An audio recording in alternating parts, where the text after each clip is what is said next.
This is the artificial womb facility, a place where humans could be grown entirely from scratch. The devices you see here are called growth pods.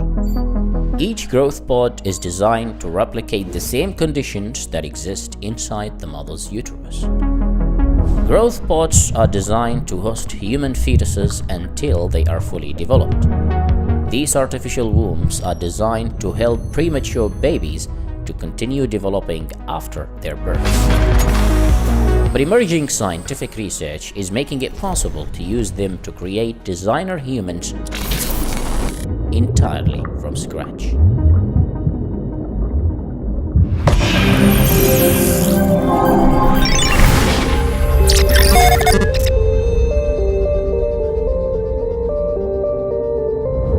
Every human fetus requires around 37 weeks inside the mother's uterus to fully develop. And then comes birth. But not every human has this biological luxury. In fact, every year around 15 million fetuses are born too early, and approximately 1 million of them die due to birth complications. The minimum number of weeks in which a developing fetus must stay in the womb is 24 weeks. If the fetus is born before that, the survival rate will go down. Even if the fetus survives, it will likely to experience lung issues and long-term neurological damage.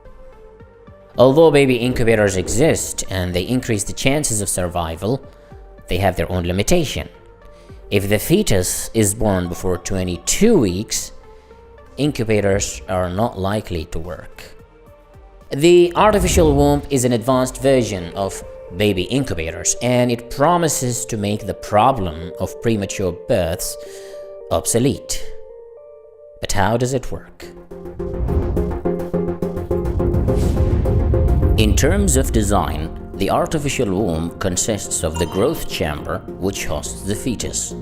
It replicates the same environment provided by the mother's uterus. It is the incubation chamber that provides the optimal temperature and humidity for the growth of the fetus. There is another container which provides the fetus with a constant stream of blood that is rich of oxygen until the moment of birth. The artificial womb is filled with the amniotic fluid, which is the liquid that surrounds the fetus inside the mother's uterus. This liquid is rich of the essential nutrients that are needed to sustain the unborn fetus inside the womb. The growth chamber also features advanced sensors coupled with artificial intelligence. These sensors monitor the fetus's vital signs during the development process, which include breathing and heartbeat. The artificial womb also features a screen which displays real-time data on the development progress of the fetus. Inside this growth pod, the fetus is kept for 9 months until a full course of development is reached.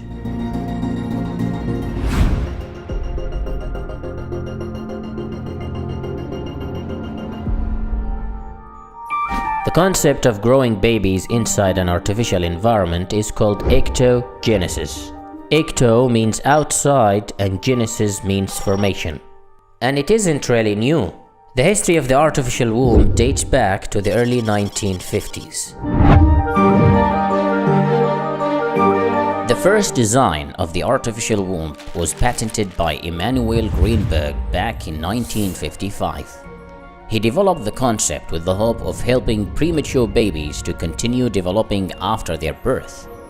Back then, baby incubators already existed, so no one really moved forward to building the prototype of the artificial womb.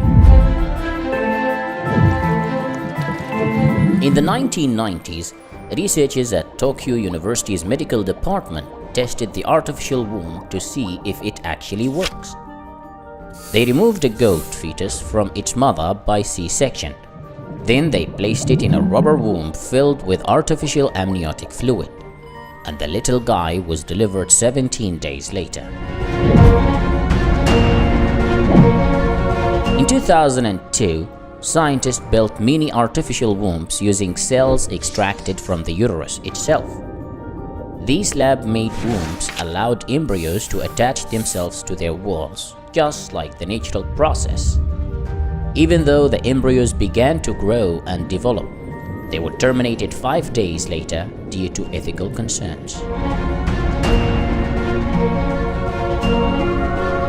In 2017, scientists from the Children's Hospital of Philadelphia managed to use a primitive design of the artificial womb, where they placed a premature lamb fetus. After keeping the lamb fetus for 4 weeks inside the artificial womb, it started growing a wool coat, gained weight, and even opened its eyes. The researchers went on to test their design of the artificial womb with more lambs, and their experiments were successful.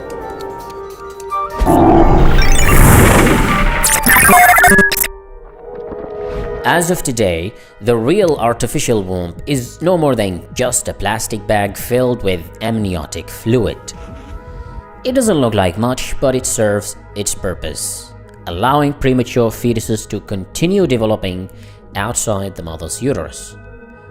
Even though the primary goal of the artificial womb is to sustain premature babies, it could actually be used to create the perfect human being.